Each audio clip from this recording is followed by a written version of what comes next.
నమస్కారం, విశ్వాస్ న్యూస్ కి స్వాగతం. హెడ్లైన్ చూద్దాం. చంద్రబాబు విజ్ఞప్తికి కేంద్రం అంగీకారం. ఏపీకి సీనియర్ ఐఏఎస్ అధికారి కేటాయింపు. తెలంగాణలో హరితహారం పేరు మార్పు. ఇక నుంచి వన మహోత్సవం పేరుతో రేవంత్ సర్కార్ కీలక నిర్ణయం.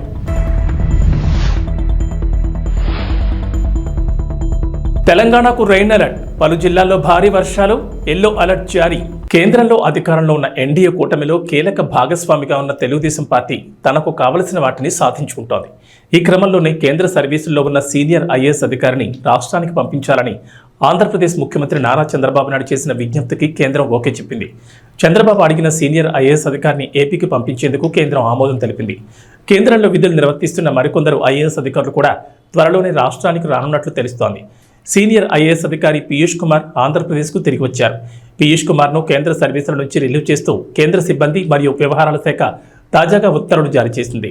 కేంద్రంలో పనిచేస్తున్న ఏపీ క్యాడర్ అధికారులను రాష్ట్రానికి పంపాలని ఇటీవలే డీఓపీటీకి ఏపీ సీఎం నారా చంద్రబాబు నాయుడు లేఖ రాశారు. ప్రస్తుతం కేంద్రంలో కామర్స్ అండ్ ఇండస్ట్రీస్ శాఖ అదనపు సెక్రటరీగా పీయూష్ కుమార్ విధులు నిర్వహిస్తున్నారు. ఆంధ్రప్రదేశ్ రాష్ట్ర ఆర్థిక శాఖ బాధ్యతలను పీయూష్ కుమార్కు అప్పగించే అవకాశాలున్నాయి. పీయూష్ కుమార్ మాత్రమే కాకుండా త్వరలో కేంద్రంలో పనిచేస్తున్న మరికొందరు సీనియర్ ఐఏఎస్లను కూడా ఏపీకి తిరిగి తీసుకొచ్చేందుకు చంద్రబాబు ప్రయత్నాలు చేస్తున్నారు. అరెస్ట్ అయ్యాడని ప్రచారం జరిగిన వైసీపీ నేత, ఆ పార్టీ సోషల్ మీడియా కార్యకర్త వైఎస్ భారతి పిఏ వర్ర రవీందర్ రెడ్డి నిన్న పులివెందులలో జగన్ వద్ద కనిపించారు. పులివెందులు వచ్చిన జగన్ కలిసేందుకు పార్టీ కార్యకర్తలు పెద్ద ఎత్తున క్యాంపు కార్యాలయానికి తరలివచ్చారు. రవీందర్ రెడ్డి మధ్యాహ్నం నుంచి రాత్రి వరకు అక్కడే ఉన్నారు. వైసీపీ అధికారంలో ఉండగా రవీందర్ రెడ్డి గత 2-3 ఏళ్లుగా టీడీపీని, ఆ పార్టీ నేతలను టార్గెట్గా చేసుకుని అసత్య పోస్టులతో సోషల్ మీడియాను ముంచెత్తారు. చివరికి జగన్ సోదరి షర్మిల, వివేక కుమార్తె సునీతను సైతం వదలలేదు. చంద్రబాబు, పవన్ కళ్యాణ్, లోకేష్ పైన అసభ్య పదజాలంతో వ్యతిరేక పోస్టులు పెట్టారు. రవీందర్ రెడ్డిపై ఏపీ, తెలంగాణలోనూ కేసులు నమోదయ్యాయి. సునీత ఫిర్యాదుపై సైబరాబాద్ పోలీసులు కేసు నమోదు చేశారు. షర్మిల కూడా ఆయనపై ఫిర్యాదు చేశారు. ప్రస్తుత మంత్రి మంగళపూడి అనితపై 2 ఏళ్ల క్రితం అసభ్య పదజాలంతో సోషల్ మీడియాలో పోస్టులు పెట్టారు. ఆమె ఫిర్యాదు మేరకు ఏపీ సిఐడి పోలీసులు కూడా కేసు నమోదు చేశారు. వైఎస్ఆర్ కాంగ్రెస్ పార్టీ అధినేత, మాజీ ముఖ్యమంత్రి వైఎస్ జగన్మోహన్ రెడ్డిపై ఏపీ మంత్రి నారా లోకేష్ తీవ్రస్థాయిలో మండిపడ్డారు. ఏలూరు, శ్రీకాకుళం, నెల్లూరు, అన్నమయ్య జిల్లాలో నిర్మిస్తున్న వైసీపీ కార్యాలయాల ఫోటోలను తన ఎక్స్ ఖాతాలో షేర్ చేసిన లోకేష్ ఆంధ్రప్రదేశ్ రాష్ట్రం నీ తాత రాజారెడ్డి జాగీరా అని ప్రశ్నించారు. వైసీపీ కార్యాలయాల కోసం 26 జిల్లాల్లో 42 ఎకరాలకు పైగా భూములను 1000 నామమాత్రపు లీజుకు 33 ఏళ్లకు కేటాయించుకున్నారని ధ్వజమెత్తారు. జనం నుంచి దోచుకున్న 500 కోట్లతో ప్యాలెస్లు కట్టుకుంటున్నారని ఆగ్రహం వ్యక్తం చేశారు. నీ ఒక్కడి భూదాహానికి కబ్జా అయిన 600 కోట్లకు పైగా విలువైన 42 ఎకరాల్లో 4200 మంది పేదలకు సెంటు స్థలాలు ఇవ్వచ్చు. నీ విలాసాల ప్యాలెస్ల నిర్మాణానికి అయ్యే 500 కోట్లతో 25,000 మంది పేదలకు ఇళ్లు కట్టివచ్చు. ఏంటి ప్యాలెస్ల పిచ్చి అని ప్రశ్నించారు. నీ ధనదాహానికి అంతే లేదా అని లోకేష్ మండిపడ్డారు. విజయవాడ కనకదుర్గ అమ్మవారి దర్శనానికి నేడు తెల్లవారుజామున కాలినడకన రాజధాని రైతులు బయలుదేరి వెళ్లారు. పొంగళ్ళు చేసి నిత్తెన పెట్టుకుని తొల్లూరు నుంచి కనకదుర్గ అమ్మవారి గుడికి వెళ్లి అక్కడ తమ మొక్కులు తీర్చుకున్నారు. ఎన్డీఏ ప్రభుత్వం అధికారంలోకి వచ్చి అమరావతి నిర్మాణం సాకారమవుతుండటంతో తమ మొక్కులను చెల్లించుకోవాలని అమరావతి రైతులు, రాజధాని పరిసర గ్రామాల రైతులు అమ్మవారి దర్శనానికి బయలుదేరారు. ఈ పాదయాత్రలో రాజధాని 29 గ్రామాల రైతులు పాల్గొన్నారు. 2020 జనవరి 10వ తేదీన గత ప్రభుత్వ హయాంలో అమరావతి ఏకైక రాజధానిగా నిలవాలని మొక్కుకునేందుకు ఇదే విధంగా వెళ్లిన రైతులపై అప్పటి జగన్ సర్కార్ లాఠీచార్జ్ చేయించడం, అదేవిధంగా వారిని అడ్డుకునేందుకు దారి పొడవునా రోడ్డుకు అడ్డంగా ఇనుప కంచెలు ఏర్పాటు చేయడంతో పాటు రాయపూడి పెట్రోల్ బంక్ వద్ద అప్పటి జిల్లా ఎస్పీ విజయరావు భారీగా పోలీసులను మోహరించి ఆయనే స్వయంగా లాఠీలతో రైతులపై విరుచుపడ్డారు. నాటి సంగతులను గుర్తు చేసుకుంటూనే నేడు పాదయాత్రగా అమ్మవారి ఆలయానికి బయలుదేరిన అమరావతి రైతులు కూటమి అధికారంలోకి రావడంతో రాజధాని నిర్మాణాలు పునఃప్రారంభం కావడంతో సంతోషం వ్యక్తం చేశారు. ఆంధ్రప్రదేశ్ అమ్మ దయ ఉంటే అన్నీ ఉన్నట్లే. ఈరోజు అమ్మ దయ ఉంది కాబట్టే రాష్ట్రాన్ని అభివృద్ధి పదంలో ముందుకు నడిపే నాయకుడు సింహాసనాన్ని అధిష్ఠించాడు.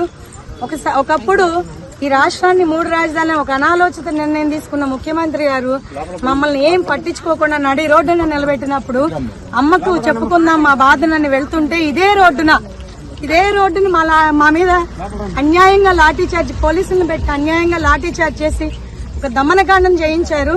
ఆ రోజు మా రక్తాన్ని కళ్ళ చూసింది వైసీపీ ప్రభుత్వం. ఇదే రోజు అమ్మ దయ ఉంది కాబట్టే, అమ్మ బిడ్డలు కాబట్టే ఆయన కూడా అమ్మ బిడ్డే ఒక అవకాశం ఇచ్చింది అమ్మ. ఈ 5 ఏళ్లలో తప్పుల్ని తెలుసుకొని మారతాడే ఉన్నని ఆయన ఎప్పటికీ మారక ఈ 5 సంవత్సరాలు రాష్ట్రాన్ని అంధకారంలో నిలబెట్టేశాడు. కాబట్టి అమ్మ ఎలా బుద్ధి చెప్పాలో అలా చెప్పింది. ఈ రోజు 5 కోట్ల ఆంధ్రుల ద్వారా ఓటుతో ఆ ప్రభుత్వాన్ని గద్దె దింపింది. కాబట్టి వారందరికీ ధన్యవాదాలు తెలియజేసుకుంటూ, అలాగే ఇంకా రాష్ట్రాన్ని కాపాడినటువంటి ఈ ముగ్గురమ్మల మూల పుట్టమ్మ బెజవాడ కనకదుర్గమ్మ తల్లికి పాదయాత్రగా మేము కాలినడకన ఇంద్రకీలాద్రి చేరుకుని అమ్మవారికి ధన్యవాదాలు తెలియజేసుకుని మా శక్తి కొలది ఈ చీర సార సమర్పిస్తున్నాము. కాబట్టి అందరూ కూడా రాష్ట్రం సుభిక్షంగా ఉంటుంది, రాష్ట్ర ప్రజలందరూ సుఖ సంతోషాలతో ఉంటారని మేమంతా నమ్ముతున్నాం అమ్మ దయతో. జై దుర్గా, జై దుర్గా,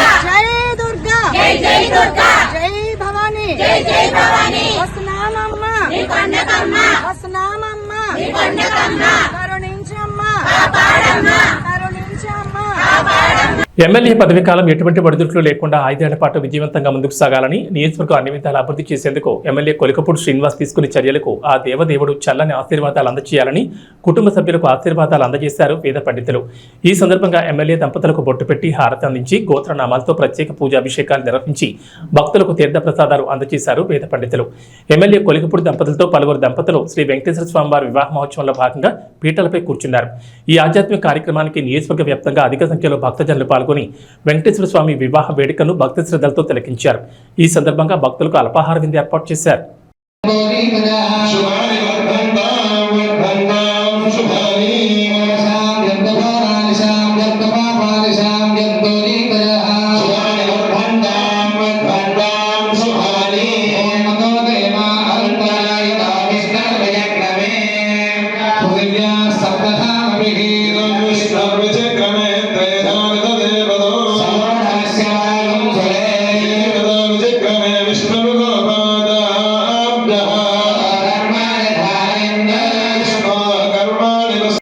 సీఎం రేవంత్ రెడ్డికి మాజీ మంత్రి సిద్దిపేట బీఆర్ఎస్ ఎమ్మెల్యే హరీష్ రావు మరో బహిరంగ లేఖ రాశారు. పార్లమెంట్ ఎన్నికలకు ముందు నుంచి డిమాండ్ చేస్తున్న రైతు రుణమాఫీ హామీ ఓ కొలిక్కి రావడంతో ఇప్పుడు మరో డిమాండ్తో హరీష్ రావు లేఖ రాశారు. ఈసారి గ్రూప్ సభ్యులు నిరుద్యోగుల డిమాండ్లపై రేవంత్ రెడ్డికి లేఖ రాశారు.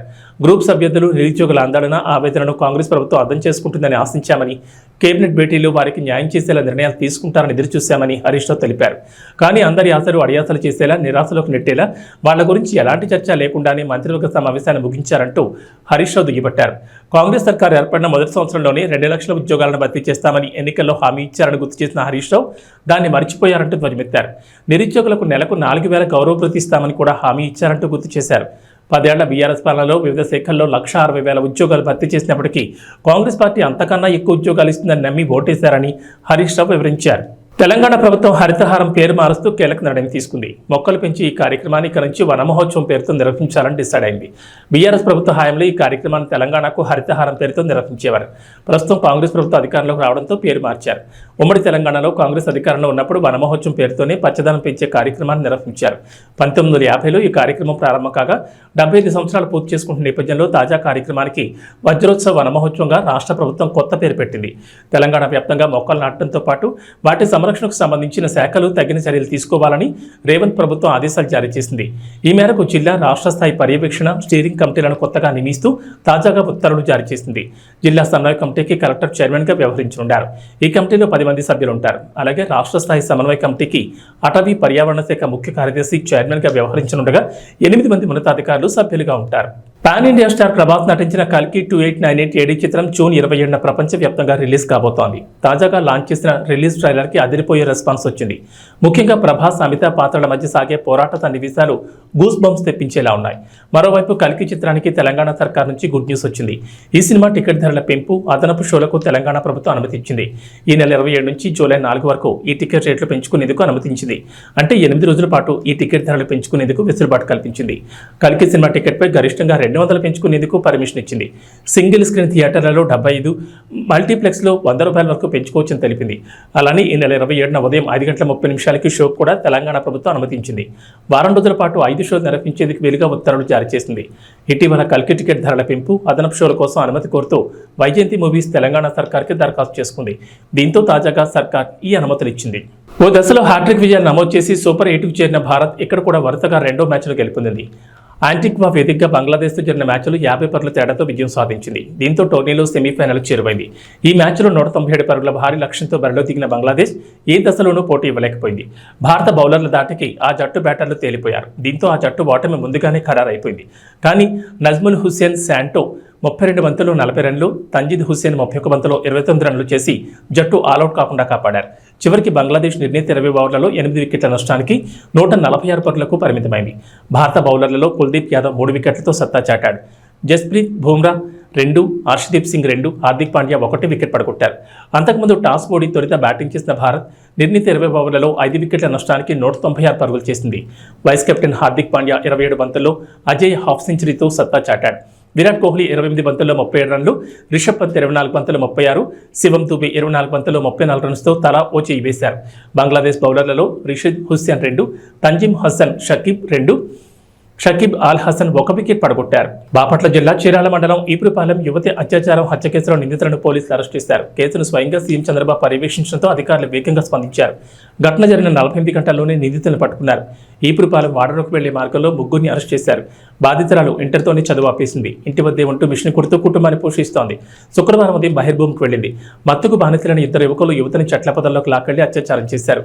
అనంతరం ముఖంపై కొట్టి నోరు ముక్కు మూసి హత్య చేశారు. వీళ్లకు మరో యువకుడు సహకరించాడు. నిందితులను దేవరకొండ విజయ్, దేవరకొండ శ్రీకాంత్, కారంకి మహేష్ గా గుర్తించారు. 3 ఈపురపాలెం చెందిన వాళ్లే. నిందితులను పట్టుకునేందుకు పోలీసులు 10 బృందాలుగా ఏర్పడి వెతికారు. కేసును ప్రతిష్టాత్మకంగా తీసుకుని 48 గంటల్లోనే నిందితుని పట్టుకున్నారు. బాధిత కుటుంబానికి ప్రభుత్వం 10 లక్షల రూపాయల పరిహారం ప్రకటించింది. అందరికీ నమస్కారం.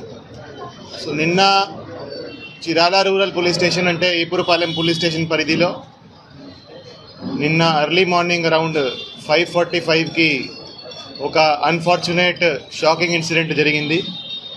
ఒక 21 years old అమ్మాయిను అత్యాచారం చేసి హత్య చేయడం జరిగింది. అమ్మాయి ఎర్లీ మార్నింగ్ 5:30, 5:45 టైంకి బహిర్భూమికి బయట వెళ్ళడం జరిగింది. అక్కడ అమ్మాయిను రేప్ చేయడం, తర్వాత అక్కడే అమ్మాయిను మర్డర్ చేయడం జరిగింది. సో ఈ ఇన్సిడెంట్ మీద ఇమ్మీడియట్గా crime number 169/24 of Chirala rural police station under section 302, 376 IPC కింద కేసు నమోదు చేసి ఇమ్మీడియట్గా ఇన్వెస్టిగేషన్ టేకప్ చేయడం జరిగింది. సో సీన్ ఆఫ్ క్రైమ్ని క్షుణ్ణంగా పరిశీలించడం జరిగింది. నేను కూడా, ఐజీ గారు కూడా, అందరూ కూడా సీన్ ఆఫ్ క్రైమ్ని పరిశీలించడం జరిగింది. సీన్ ఆఫ్ క్రైమ్లో ఉన్న అన్ని ఆధారాలు, అన్ని ఎవిడెన్సెస్ సైంటిఫిక్ మేనర్లో కలెక్ట్ చేయడం జరిగింది. అక్కడ క్లూస్ టీమ్ పంపడం జరిగింది. అదేవిధంగా డాగ్ స్క్వాడ్ కూడా పంపడం జరిగింది. సో అవన్నీ ఎవిడెన్సెస్ కలెక్ట్ చేసి ఇన్వెస్టిగేషన్ టేకప్ చేయడం జరిగింది. ఈ కేసును సవాల్గా తీసుకొని, అంటే ఈ కేసులో అప్పటికి క్లూజ్ లేవు, అంటే ఎవరు చేశారనేది మాకు ఎటువంటి క్లూజ్ లేవు. ఈ కేసును అందుకని సవాల్గా తీసుకొని, అంత సీరియస్ ఇన్సిడెంట్ జరిగితే 10 టీమ్స్ ఏర్పాటు చేయడం జరిగింది. ఈ కేసు దర్యాప్తు అన్ని కోణాల నుంచి ఈ కేసు ఇన్వెస్టిగేషన్ చేయడం జరిగింది. సో మన అడిషనల్ ఎస్పీ బాపట్ల విఠలేశ్వర్ గారి ఆధ్వర్యంలో DSP Chirala and DSP Bapatla, అదేవిధంగా ఇన్స్పెక్టర్స్ అండ్ సబ్ ఇన్స్పెక్టర్స్ కింద 10 టీంలు ఏర్పాటు చేసి అన్ని కోణాల నుంచి దర్యాప్తు స్టార్ట్ చేయడం జరిగింది.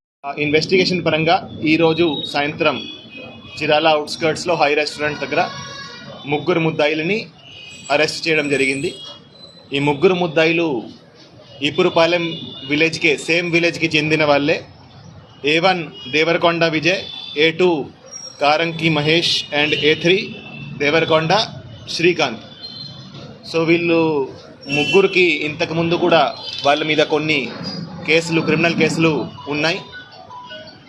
ఎవరైతే A1 and A2 ఉన్నారో వాళ్ళు ఆ రోజు ఎర్లీ మార్నింగ్ అరౌండ్ 5 గంటలకి అదే ప్రాంతంలో ఆ రైల్ పట్టాల దగ్గర మందు తీసుకొని అక్కడ వాళ్ళు డ్రింక్ చేస్తున్నారు. సో వాళ్ళు నార్మల్గా అదే ప్రదేశంలో తరచుగా డ్రింక్ చేయడం జరుగుతూ ఉంది. అదే టైంకి ఎవరైతే హతురాలో ఉందో, ఎవరైతే విక్టిమ్ ఉందో, ఆమె ఆ ప్రదేశానికి వెళ్ళడం జరిగింది. ఆ ప్రదేశానికి వెళ్తే వాళ్ళు అదే అవకాశంగా చూసుకొని ఆమెను ఇద్దరు బలవంతంగా లాగేసి బుషెస్లో తీసుకువెళ్ళి అక్కడ ఆమె మీద అత్యాచారం చేయడం జరిగింది. తర్వాత ఆమె నోరు మూసుకొని ఆమె తల మీద రాయితో కొట్టి ఆమెను స్మదరింగ్తో, అంటే ఆమె నోరు ముక్కు మూసుకొని ఆమెను అక్కడ చంపడం జరిగింది. ఇది చేసినాక వాళ్ళు అక్కడ నుంచి పారిపోవడం జరిగింది.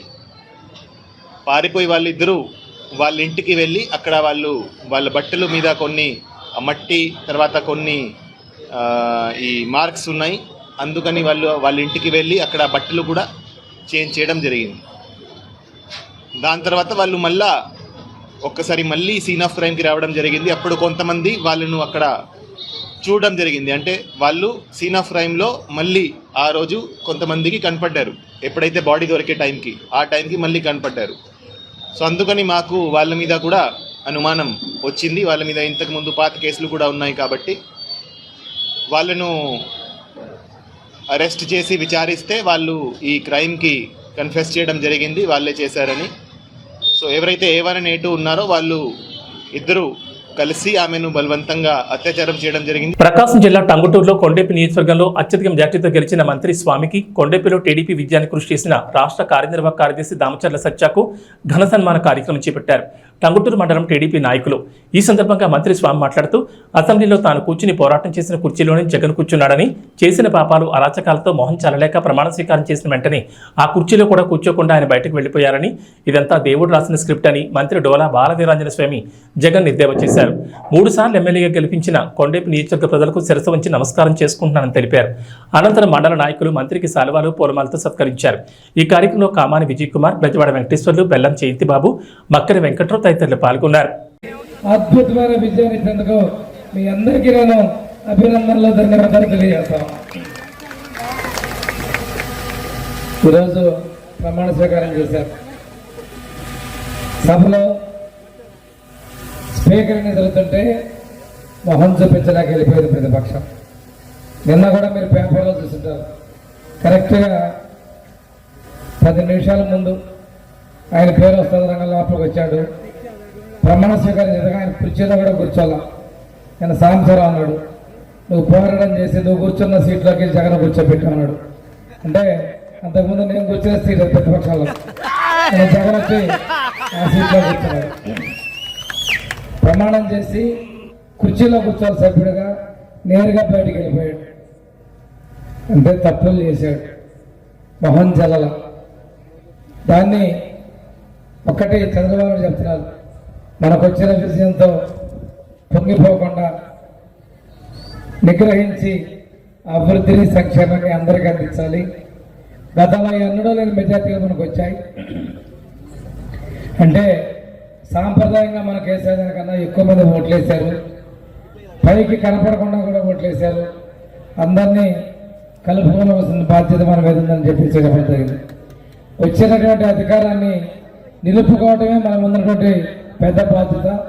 కష్టాల్లో ఉన్నటువంటి ఆంధ్రప్రదేశ్ అభివృద్ధి చేయాలి, అమరావతిని అభివృద్ధి చేయాలి, పోలవరం పూర్తి చేయాల్సినటువంటి బాధ్యత మన ముందున్న కర్తవ్యం కూడా వారు చెప్పడం జరిగింది. ఇప్పుడు మనం చూస్తే 5 ఏళ్లలో నా మీద 11 కేసులు, జనార్దన్ మీద 23 కేసులు, అదేవిధంగా చాలామంది మీద కేసులు ఉన్నాయి. ఈరోజు గొట్టిపాటి రవి క్వారీలు ఆపారు, పోతల రామారావు గారు క్వారీలు ఆపారు, మన సత్య క్వారీలు ఆపారు.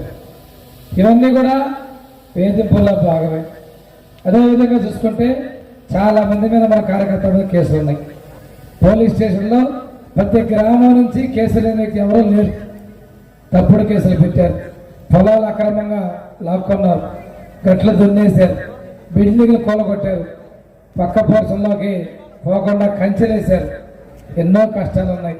మీ అందరూ నన్ను గెలిపించేందువల్ల, ఎస్పీ కలెక్టర్ పలకడం వల్ల చాలా వరకు నేను మన కార్యకర్తలు కాపాడుకోగలను. ఆ అదృష్టం మొన్న మీరు గెలిపించి 2వ సారి కలిగించినందువల్ల కార్యకర్తలకి చాలా వరకు నేను రక్షించుకోగలిగిన సందర్భంగా తెలియజేస్తాను. ఇక వాతావరణ విషయానికి వస్తే తెలంగాణకు హైదరాబాద్ వాతావరణ కేంద్రం అధికారులు రెయిన్ అలర్ట్ జారీ చేశారు. ఇప్పటికే నైరుతి రుతుపవనాల ప్రభావంతో రాష్ట్రంలో వర్షాలు కురుస్తున్నాయి. మరో 4 రోజుల పాటు రాష్ట్రంలో విస్తారంగా వర్షాలు కురిసే ఛాన్స్ ఉందని అధికారులు వెల్లడించారు. పలు జిల్లాల్లో భారీ వర్షాలు, మరికొన్ని జిల్లాల్లో ఓ మోస్తరు వర్షాలకు ఛాన్స్ ఉందన్నారు. గంటకు 30 నుంచి 40 కిలోమీటర్ల వేగంతో భారీగా ఈదురుగాలులతో పాటు ఉరుములు, మెరుపులతో కూడిన వర్షం కురిసే ఛాన్స్ ఉందన్నారు. ఈరోజు ఉమ్మడి నిజామాబాద్, జగిత్యాల, ఆదిలాబాద్, సంగారెడ్డి, మల్కాజ్గిరి, వికారాబాద్, కామారెడ్డి, మెదక్ జిల్లాలో భారీ వర్షాలు కురిసే ఛాన్స్ ఉందని చెప్పారు. ఈ మేరకు ఆయా జిల్లాలకు ఎల్లో అలర్ట్ జారీ చేశారు. హైదరాబాద్లో ఓ మోస్తారు నుంచి భారీ వర్షానికి అవకాశం ఉందన్నారు.